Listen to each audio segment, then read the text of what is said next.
Hi, everyone, and thank you for joining the webinar. I'm Liat, the CMO of Recognize, and I will be the organizer of this webinar. The webinar is about what were we predicting in 2018? Was it predictive analytics, predictive maintenance, or predictive monitoring? And predictions for 2019. The presenter is Chen Inchevsky. He's the CEO of Recognize and co-founder. He's also a member of the European Advanced Manufacturing Committee of the World Economic Forum. At the end of his presentation, there will be a Q&A session, and you're invited in the dashboard. You can write during the presentation the questions, and Chen will be happy to answer them at the end. Thank you, and here we go, Chen. Okay, thanks, Liat, and thank you all for joining this webinar and for the participation. Basically what we're going to do in the next 30 minutes or so is to kind of summarize what we have been doing and some of the insights that we gathered during this year and what we're looking toward 2019. This is not a sales presentation of Recognize, so I think most of the people on the call have seen us or heard about us. If you didn't, feel free to respond to the thank you email that you will receive, and our sales team will be happy to do a demo and a sales presentation. The purpose here is kind of we're meeting so many people and so many customers and so many conferences. The purpose was to kind of summarize what we gathered from it, and maybe give you a little bit of insights into how we see the future. So just a word about us. We're located in Israel. We're a software company. We were, during this year, it was a very big year for us because we were acquired by Samsung. Samsung is a control flow company from Germany, 111 years.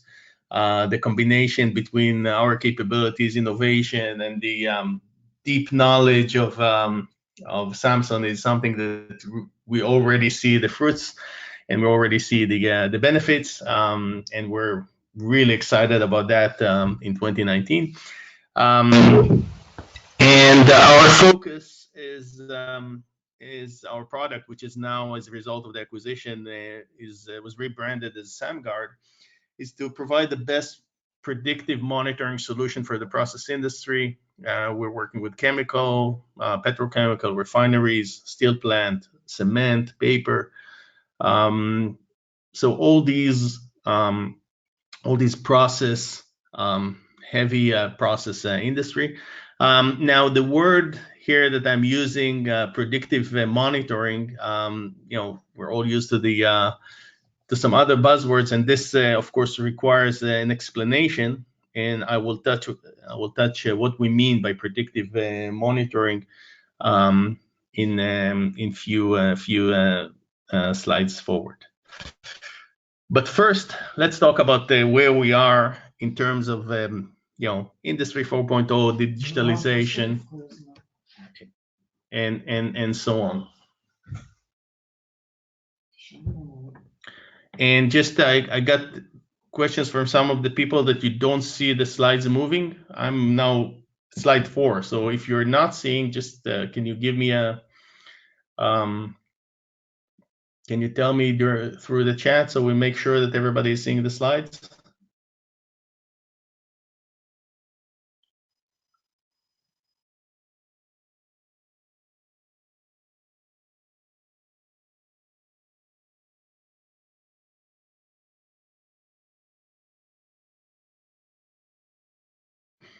So I assume that you're seeing now slide number 4. And if you don't, let me just for a second stop the presentation and start it again for the benefit of those who may not be seeing it.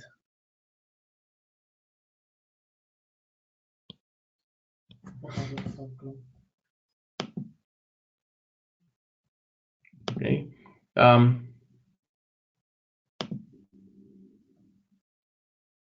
Okay. So for those of you who are hopefully seeing the screen, and if any of you don't, again, please write in the chat, and we'll provide you a solution. So what's on the screen now is the digital hype. Okay, and that's basically for any or for every technology that is presented in the market, there is a usual kind of hype. At the beginning, there is a huge enthusiasm about it. There is some kind of new technology, and everybody is looking for it, and the expectations are really, really high until it gets to some kind of inflated expectations, and then people are kind of getting disappointed. And then when you hit the rock bottom, you start climbing into the real value of the technology. Now, what we have seen is that during 2016, 17, for us, this was a hype. Okay, everybody, the CEO said we want to become digital. We want to apply, the Industry 4.0. There are going to be a change. The company is going to change. We're going to be digital, and everybody started to implement the solutions. Nobody asked about the use case. Nobody asked about the real value. Everybody wanted to do something digital, which is good because they learned a lot from it. But it didn't bring the expected value as people expected. And what we're seeing in 2018 is kind of a little bit of disappointment. I was in the ERTC, the European Refinery Organization conference 2 weeks ago, and the digital manager from MOL came on board and said, listen, we're doing many digital projects, but we're not really seeing a lot of the value. And he mentioned that for him, the most important thing when he's approving a project now is that it will have a value.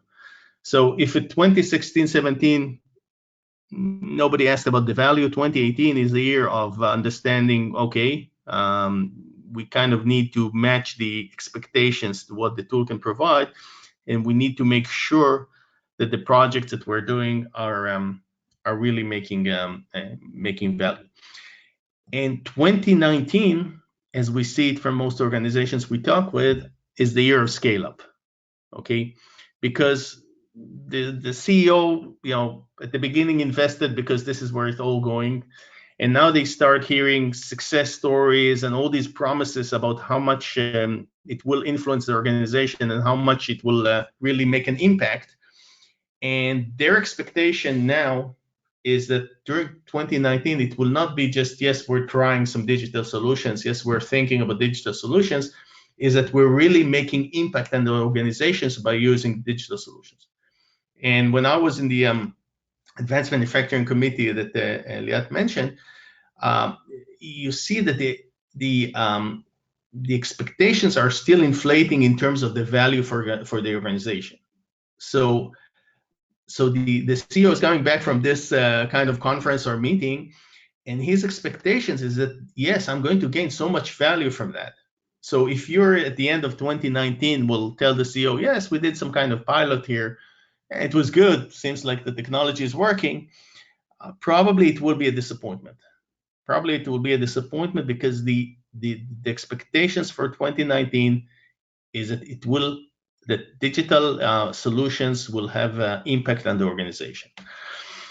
And for that, the most important thing is the solid use case. And I'll talk about the solid use case in the next slides.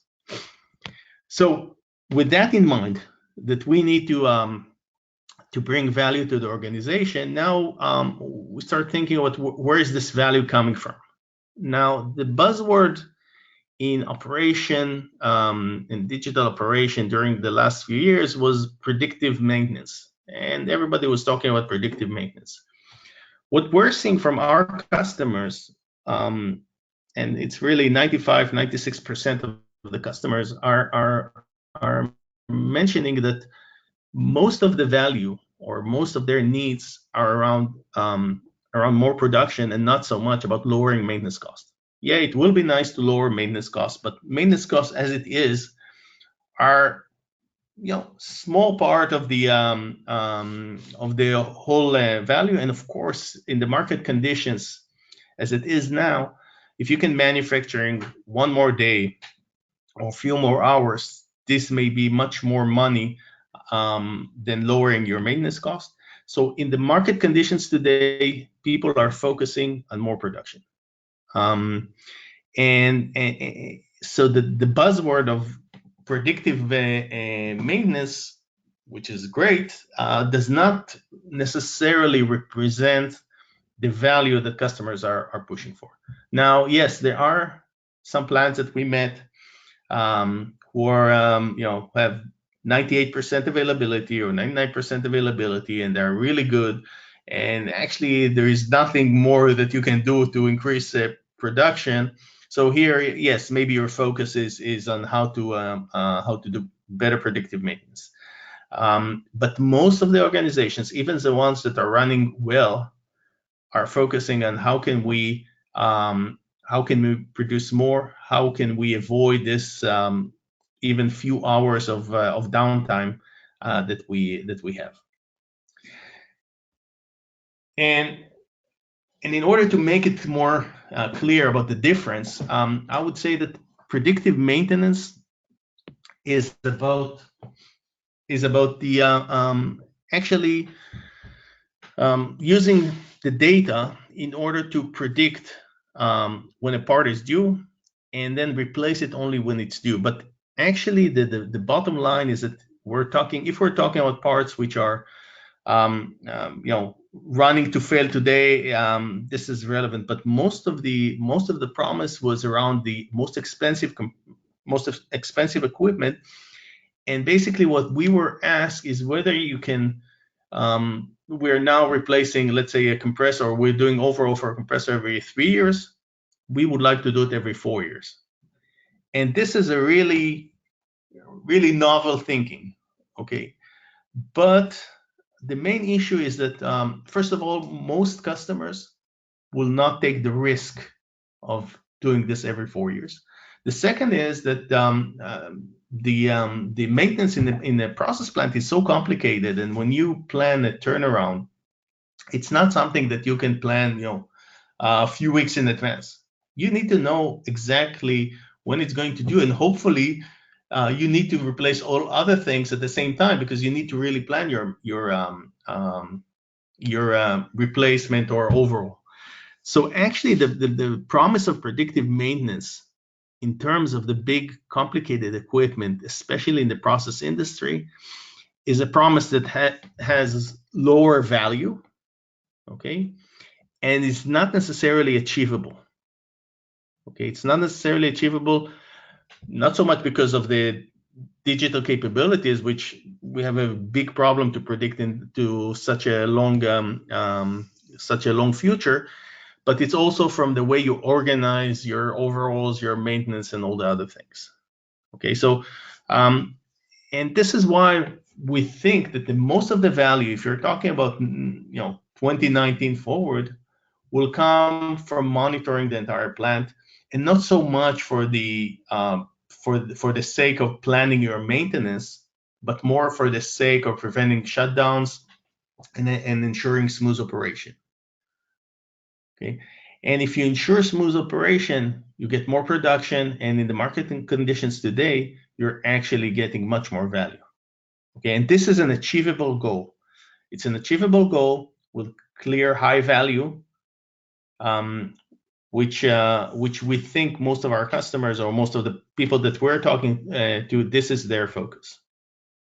Now, of course, there is some kind of a mutual area whereby the fact that you're predicting failures of equipment in order to ensure a smooth operation, you may also reduce your maintenance costs, because if we predict that there is a problem with the pump, and as a result of that, you check it and you just replace the bearing, probably it will be much cheaper than replacing the entire pump when it will fail in a month from now. Okay, there is some value there. Okay, but this value is very, very hard to quantify, and it's not the major thing. It's at least not the major thing that we hear from most of our customers. Okay, so our focus throughout the 2018 was to shift the thinking, to shift the paradigm from maintenance into actually monitoring, and from saving on maintenance cost to actually enabling more production. And when I'm saying predictive monitoring, within that enabling more production, there are four applications that we see and we implemented at the end of 2018, and we look forward to 2019. The first is the equipment failure. Okay, yes, many of the shutdowns are because of equipment failure. Suddenly a valve is failing, or a pump, or whatever. You have a leakage, and because of that, production is interrupted. This is, of course, the bread and butter of predictive monitoring. Okay, but this is just one part of the issue. There are many plants where the equipment itself is very stable. Okay, there are not so many failures. Usually, it's because of a lot of preventive maintenance. But regardless of the reason, the equipment is very stable. But those plants, what we're seeing, are also facing other issues, especially around the quality. So we came up with an application that is actually what we call virtual sensor, which allows us to tell the operation people that there is a problem with the quality during production. Now, we all know that or most of the plants, and especially in chemical plants, the quality checks are being done by the lab every 4 or 8 hours. It depends. And the problem is that when you do the lab test, it may help you to prevent sending wrong material to the customer, but it doesn't help you within your operation. And the purpose here is to enable smoother operation by telling you immediately when you have a problem that, listen, here you're going to have a problem with the quality. And for that, we're doing some manipulation on the existing data, on the production data, plus the lab test, in order to provide this kind of alert. Okay, and this is completely not in the predictive maintenance area. This is a per se predictive monitoring solution, which we see valuable for many of our customers now. Another issue which sometimes prevent smooth operation is that you have variation in the process. Okay, and it's very hard to identify these variations when you have thousands of tags to look at, a lot of equipment, many things that are happening. And to identify these variations, it's a hard thing, and this is exactly what we're doing there. The fourth thing is the operation modes. What we have found is that many times the reason for unstable operation is not so much the equipment, but more the people that operate the plant. And some of the choices that are being made are not necessarily in line with the way that you would want to run your plant, or they are because of some kind of constraint that are not always apparent to managers. Okay, just to give you an example, the fact that you're suddenly running the controlling valves on manual may represent a problem. It may represent a problem either with a process that caused the operator to change to manual, or some kind of process in terms of procedures. Why do people suddenly change to manual? So the purpose here is to become more and more smooth, and to be more and more smooth, it always starts with the ability to monitor. Okay, so if we are able to monitor from all these thousands of tags in the process data to understand that the operation mode, the state of the plant right now is not something that was done in the past, and why is it happening suddenly like this? This by itself is a value that can help you run your plant in a much smoother way. Okay, and these are basically only part of the applications, because I'm sure there are other applications within this area of predictive monitoring. For example, monitoring the energy consumption and understanding why suddenly you have a lot of changes in the energy consumption.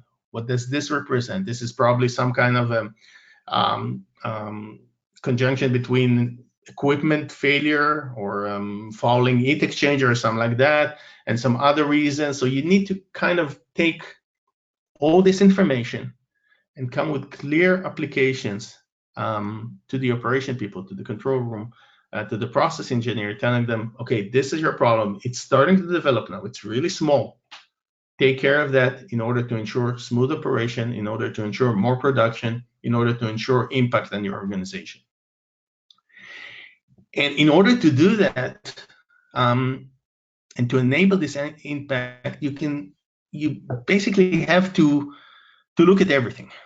Okay, I would like to see predictive monitoring as more as the new or addition to the DCS. And just as you would not do your control system only for some of your plants or just for the I don't know, for the compressor, the same goes for predictive monitoring, because actually the value comes from understanding how everything is working together.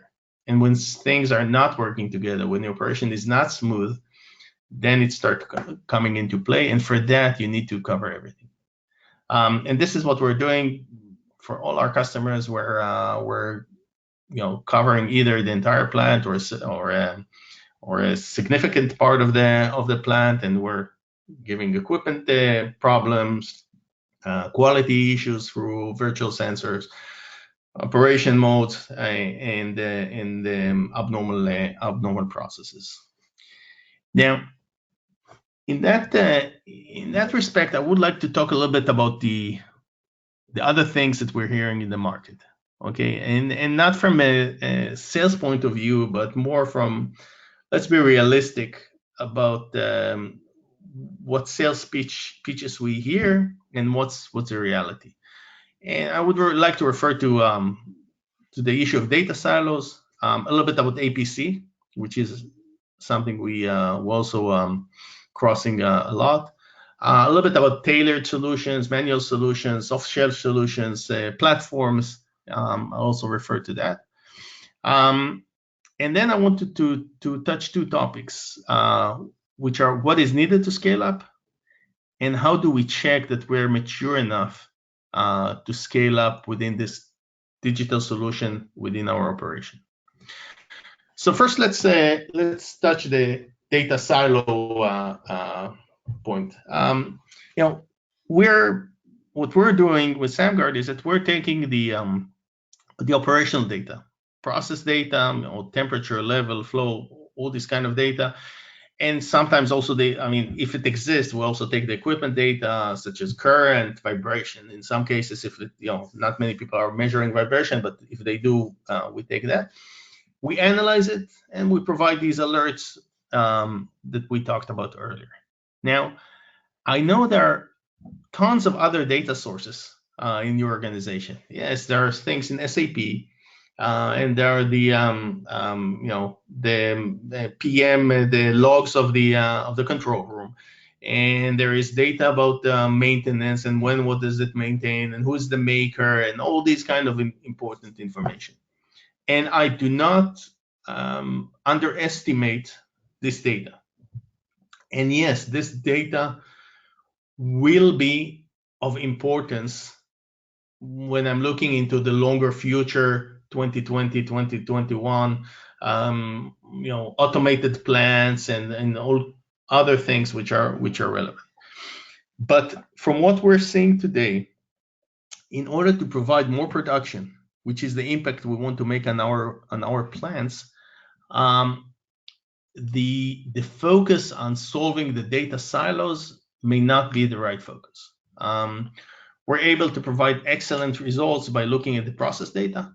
And the only additional data that we really need is the quality data coming from the lab test, and this is the other source of data. Now, it does not mean that I would not think of how can we use the SAP data or the whatever other system you're using to capture shift logs and maintenance logs and work orders and all this kind of information. Yes, it will be of some importance. But in the situation of the digital hype now, when we want to scale and bring value during 2019, I would think, or my advice is that data silos are not the most important focus. But having said that, the one thing that I would say for people in the audience is to make sure that at least for the time series data, you keep it in the historian. This week I was visiting some customers, and apparently people kept some data in the historians, but they didn't keep the set points and the positions in the historian. It's going to the DCS, but nobody thought of saving it in the historian. Any analytical solution, any digital solution requires history. So if there is any information in the DCS which may even remotely bring value in the future, start keeping it within in the historian. And this is, I think, the one advice that I'm telling any organization: don't be stingy on the historian tags. Try to keep as much as possible, and it will be very meaningful in the future when you start analyzing the data. And I think it will be much more meaningful, at least short term, than combining the SAP data. And it's of course much simpler to do that than start solving data silos. So I understand IT people who are really focused in the data silos, understand how it's valuable in other industries. For the process industry, we're collecting a lot of data. I don't see any reason at this point to focus on combining additional data.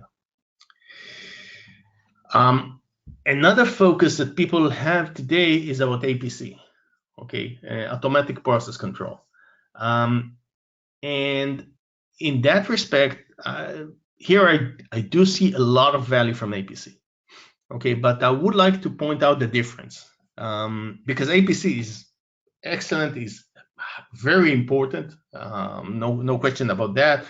But basically what it does, it's that given the situation, it will change the parameters to achieve a certain goal that you set. It's kind of optimization.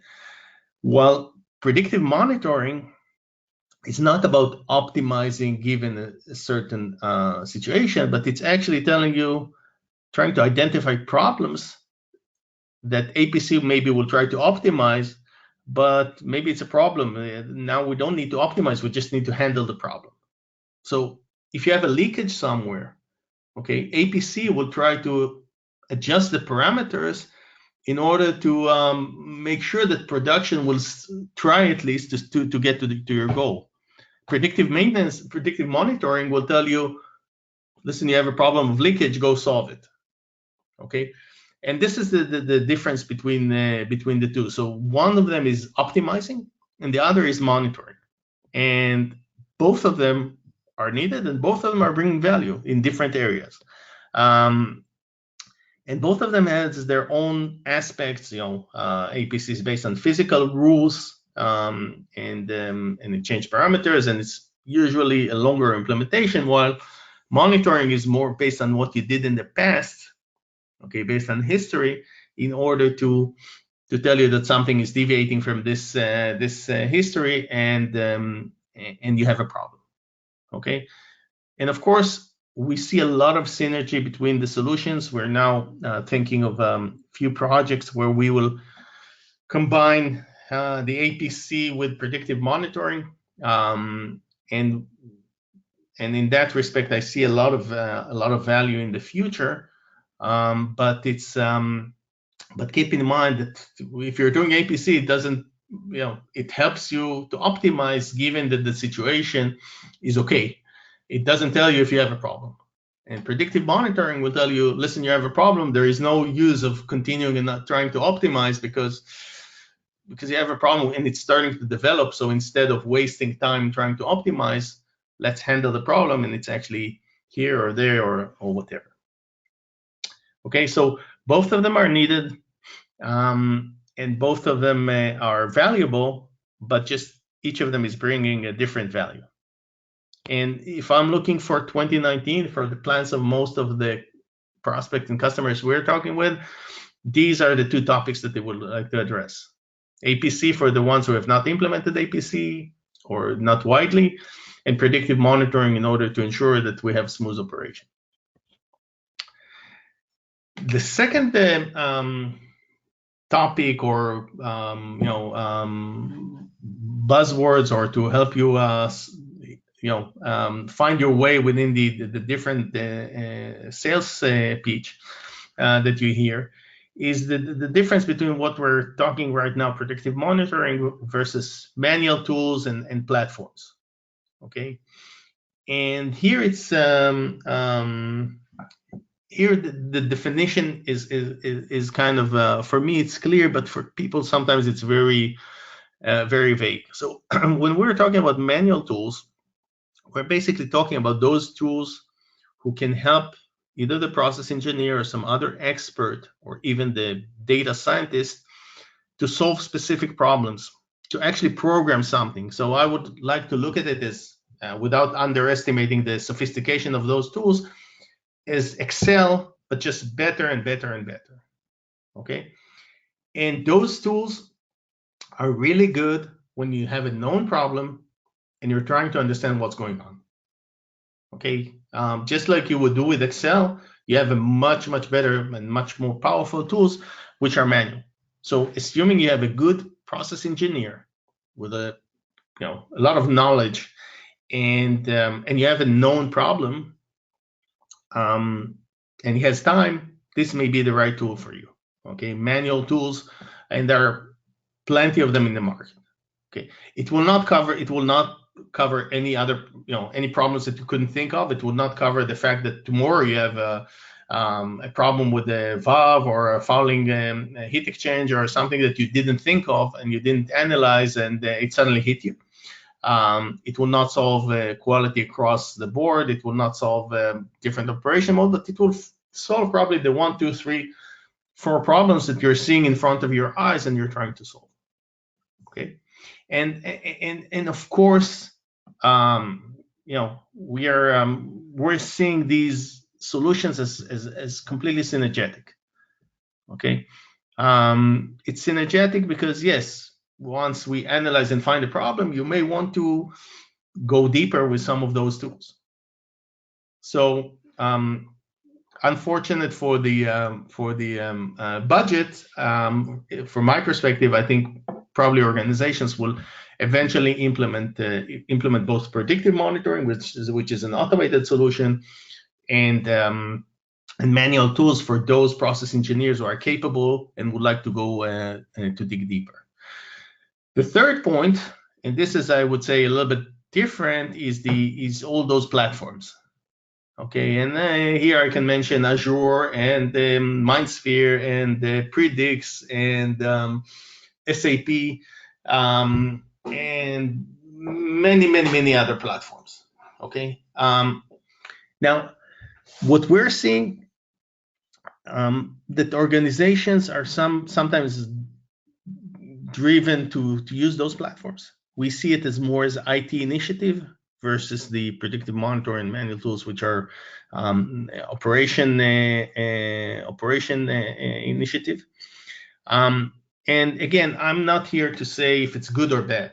If you should move all your IT to Azure, and I by no means see myself or see ourselves as experts in that field. But it's very important to understand the difference between the platform and the fact that SAP, for example, offer Leonardo as some kind of programming machine learning tool on top of their platform. Doesn't mean that that you can program this to a level that requires for predictive monitoring. It would probably eat some of the business of the manual tools, but not much.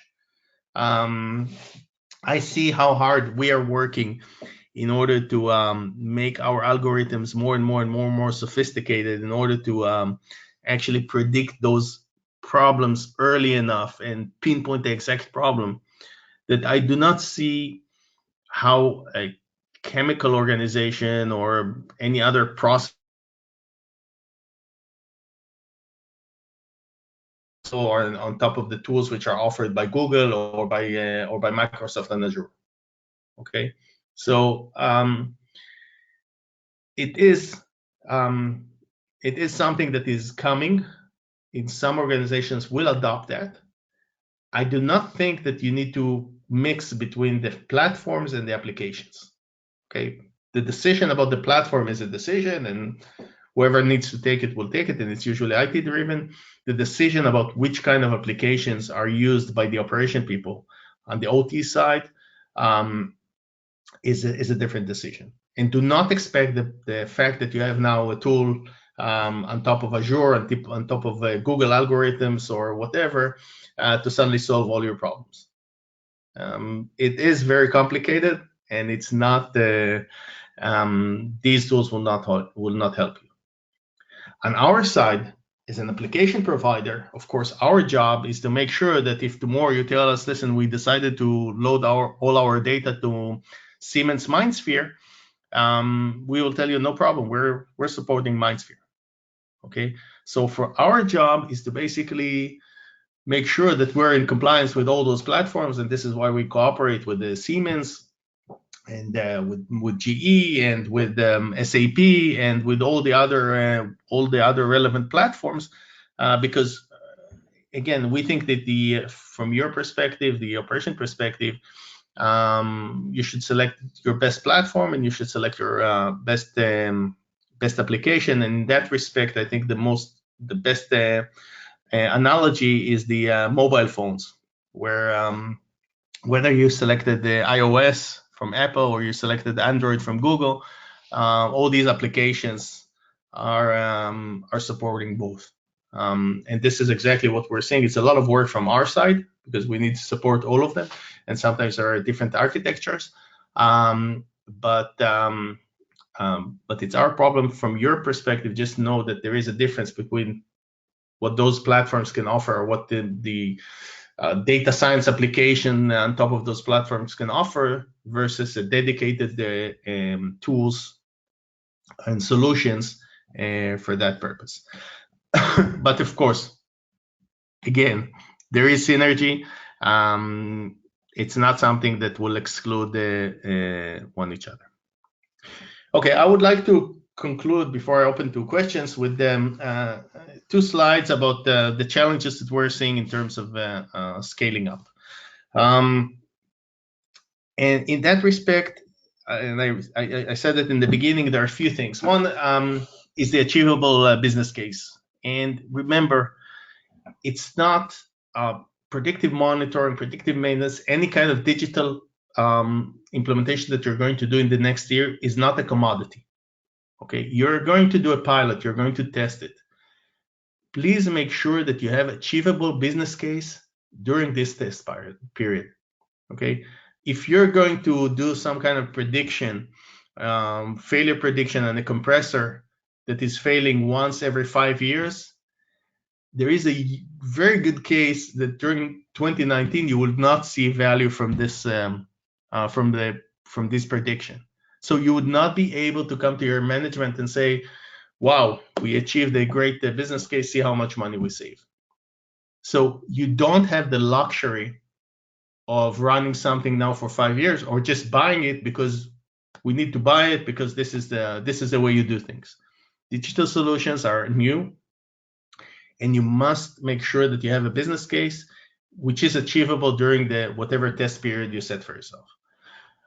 The second point is management support. Okay, we see projects failing because management said, "Wow, great," but then was busy with other topics. You have to ensure that any digital project that you're doing receives a lot of management attention. Okay, and throughout the project, not just sponsor and getting the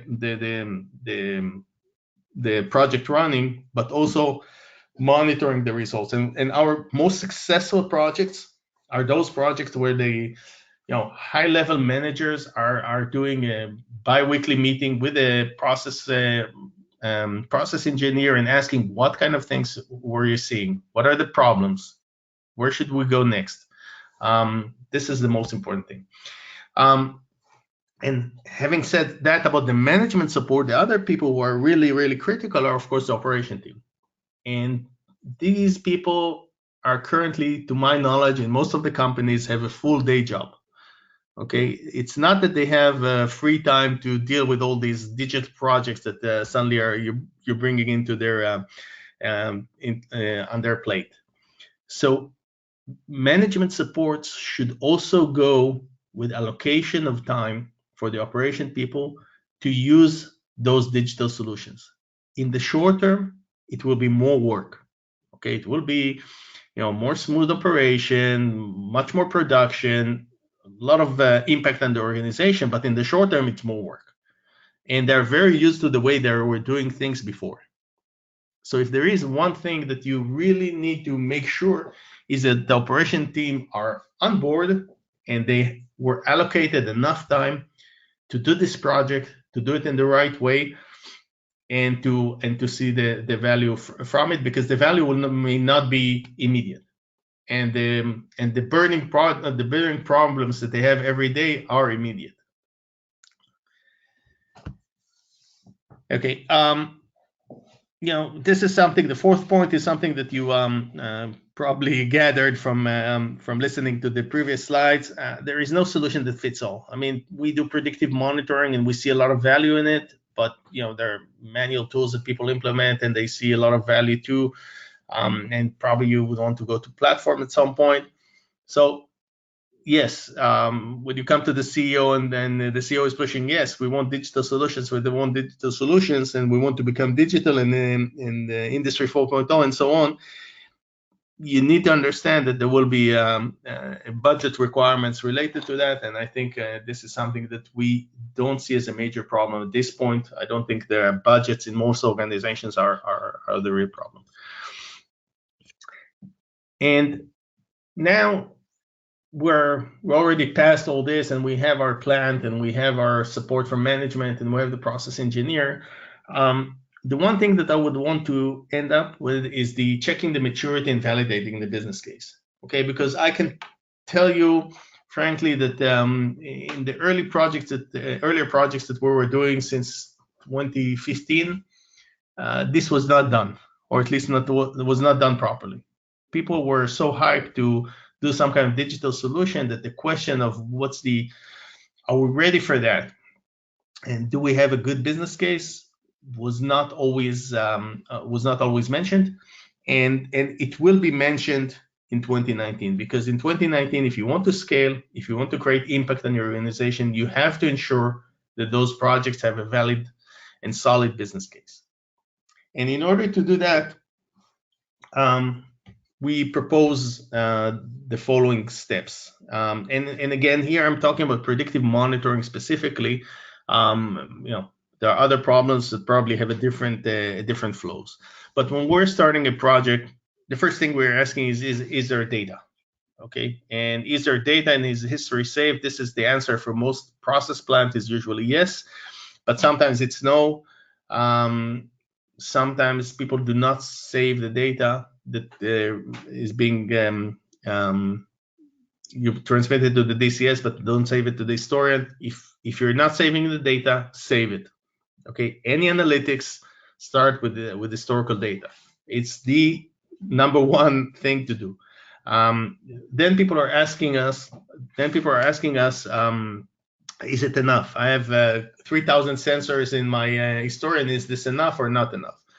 And the answer is I don't know. I really don't know. I can give you the advice to keep all the data, set points, operation mode, digital tags, all these things in the historian. There will always be some blind spots, okay? And there will always be a case to gather more data. But in most cases in the process industry, we have found that there can be a lot of value from the existing data, and therefore there is a valid case based on the current data. And then Okay, data is there. The next step is to identify the real problems and quantify them. Okay, and I can tell you that here we really, or the industry as a whole, didn't do such a good job so far. Okay, and what we started to do now is to really go, even this simple Excel or a simple table really represent a lot of thinking. Okay, because what we're asking is, okay, where do you want to improve yourself? Do you want, you're now producing I don't know, 1800 tons and you want to produce 1900 tons. You now have 7% bad quality, you want to go down to 2%, or from 2% you want to go down to 1%. Okay, so you have a parameter for improvement, and you have to have a clear goal. Okay, a number that you can put here in the goal, not a general statement, not I have many problems, a clear, measurable goal. And for that measurable goal, you should have the baseline, because we want to show impact. So if you don't know what your situation now, you wouldn't see the impact. So if I'm coming to an organization and they say, yeah, we have a lot of equipment failures and we want to reduce the equipment failures. Okay, how many equipment failures you had last year?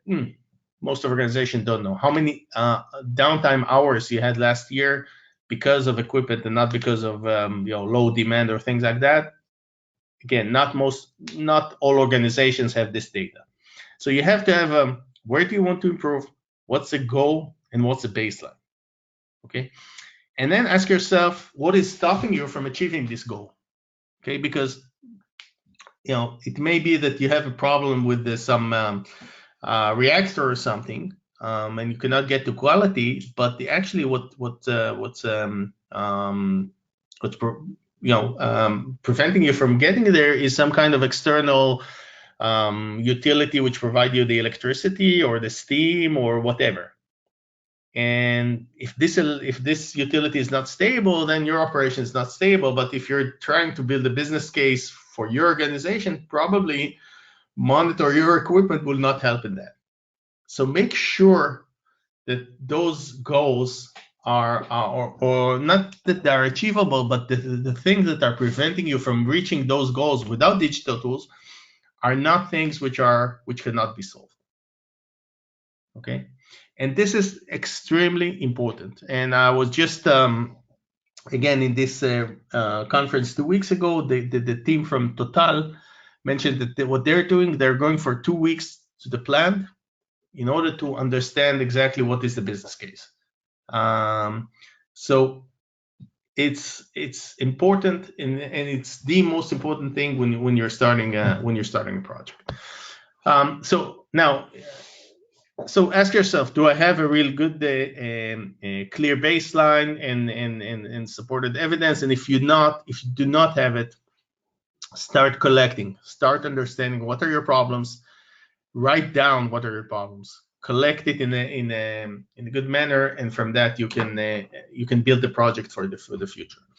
And if everything is there, data is there, clear business case is there, then you need to select the right solution. And here, of course, I'm biased, but just some suggested criteria, because we see that when we come to the organization, most people don't know how to select. Okay, most people are not experts in machine learning, and they're not experts in analytics, and they're experts in their problems, but they do not really cannot really make the comparison. So, and I understand it's very hard. So, after you decided what's your business problem and what type of tool is going to solve your problem, whether it's predictive monitoring, whether it's some manual tool to analyze a specific problem, then select one that first makes sense to you. Okay, if it doesn't make sense, it's probably not going to work. Okay, and B, ask questions to make sure that it makes sense. References and experience. This is not something I need to say to the process industry. Everybody here is asking about the references. This is kind of the general terms of the industry. The third point is time of implementation. You can do an SAP project and it will take a year, and it's still okay. Okay, but for digital operative solutions, at the point we are now, you cannot allow that time. You have to have fast results. Otherwise, the organization will not go with you. It's not a commodity yet. It's not something that is a must-have. So you must make sure that it doesn't take long until you see results. And we usually implement in 2 weeks, and after 2 weeks we start getting alerts. And we kind of stick to those 2 weeks because you have to keep the momentum. You have to give some results. Otherwise, people are starting to lose. And the last thing is about the last 2 points is flexibility and cooperation and provable results. And I would refer to that as view it as partnership. Okay, you're selecting a solution which is not a commodity. It's not that you're going to the supermarket and selecting between 3 things. It's a cooperation. It's work together. You need to look at whatever vendor you're selecting and whatever solution you're selecting as kind of a partnership, as a joint effort. And at least we are looking at this way with all our customers. And I think as a company, this is our approach. And whenever we feel like a vendor, we try to convince the customer that it's not about the next PO that we're going to make, but it's about the success of all of us. So with that in mind, I would like to open. We took a little bit more time, but I would still like to open for questions. So I would ask Liat now to see if there are any questions that were mentioned in the chat, and I will be happy to answer those. So thank you, Chen, and thank you guys for participating and for asking questions. We'll take the more general question. There are lots of specific questions that we'll be very happy to answer in person after the webinar. We'll contact those of you who asked specific solution and specific industry questions. One question is about the people in the plant. Who are the right people to lead the project? And when you arrive to the plant, what do you encounter? Do you encounter acceptance or more opposition when implementing the solution? Okay, I think the first thing to understand that it's a planned project. Okay, predictive monitoring. I think all the others. The key person. There are 2 key people that we're seeing in the organization. The first is the process engineer. In the refineries, they call it technologist or somebody like that, and the plant manager. Those 2 people need to be involved. Okay, and it's more than involved. They should be the owners of the solution. From all the projects that we were successful, we saw management involvement and process engineer involvement. The ones where we were less successful were where the IT led the project, and the operation people were kind of forced to do a project. Not forced, but it was not their problems that that we're trying to address. So these are the important people. Make sure that they are willing and participating and all the other things. But on the other hand, and this is to the point of the business case, do not select for a pilot a plant where the people are really positive, but the business case is really weak. Okay, it has to be a combination between people and good business case. Only people is great. It will be fun to do the project, but no impact on the organization. So keep this in mind when you're selecting where to start. Later on, when it will become commodity, then it will be much easier. But the place where you start has to have this combination: good plant manager, process engineer, and a strong business case.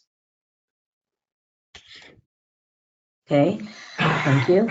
Do you have specific algorithm for rotating equipment, or is it the monitoring part of the higher level plant monitoring? Okay, we're covering both rotating and non-rotating equipment. So from my perspective, if there is a problem with the valve or there is a problem with the rotating equipment, like a pump or compressor, both of them are relevant because the problem may occur here or there. Now, in terms of algorithms, I didn't go deep into that, but basically the software has a selector, which based on the performance of the data decides which kind of algorithm, which kind of machine learning algorithm to apply. And of course, there are differences between things which are fouling in heat exchanger versus rotating equipment. But this is done automatically by the software. So and both of them are really important to cover. Okay, because we see on and on that yes, rotating equipment is covered pretty well. But then the problems occur from other things which are not necessarily rotating. Thank you. There's a question here about the database. What are we supposed to do with our existing database? Okay, so under no circumstances I suggest you to abandon your current database. I mean, you're using Historian, you will keep using that, and and we do not replace your Historian. We do not take over the Historian. We're just using the data that is there. My recommendation is basically just to start using this pile of data which is growing and growing and growing, this mountain of data that is growing in your Historian and not really heavily utilized. I do not recommend necessarily to replace it or anything like that. The tools in the market, starting from OSI SoftPy and AspenTech and many other tools are excellent. For those of you who are using all kind of homemade databases and are not using Historian, I would recommend to consider using one of these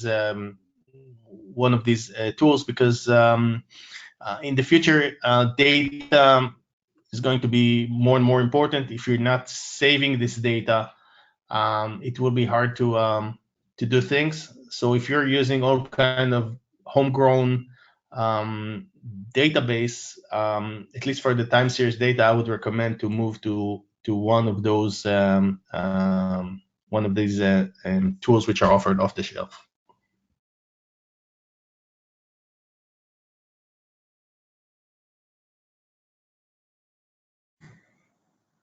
And this will be the last question that we take. It's about the solution can it be hosted locally with no offsite connections? Yes, the answer is a clear yes. What we were seeing, with all these buzzwords about the cloud and cloud and all these things, we found that most of our customers prefer to do it on site, and I don't see a reason why not do it on site. So we basically allow to install the solution on site on your network. Of course, it's your data and it's your models that are built there. So we don't need it's your data, and if you're reluctant to take it out to the cloud, then you install on site, and there is no problem. Actually, I think about 70% of our customers are running on site, 30% are running on our cloud, and we're flexible in that respect. I think the buzz around moving to the cloud, I think it will be much more relevant in other industries, discrete industries which did not build the capability internally, and for them they're just going to skip this step of building it internally and probably will move to the cloud. For process industry, I really don't see huge reason. And I heard also customers who wanted to move to the cloud but not get all the relevant data. And this is for me the worst possible solution. If you don't want to get your data to the cloud, let's install on site. Let's not do kind of a mix and match, which eventually would not get the best results.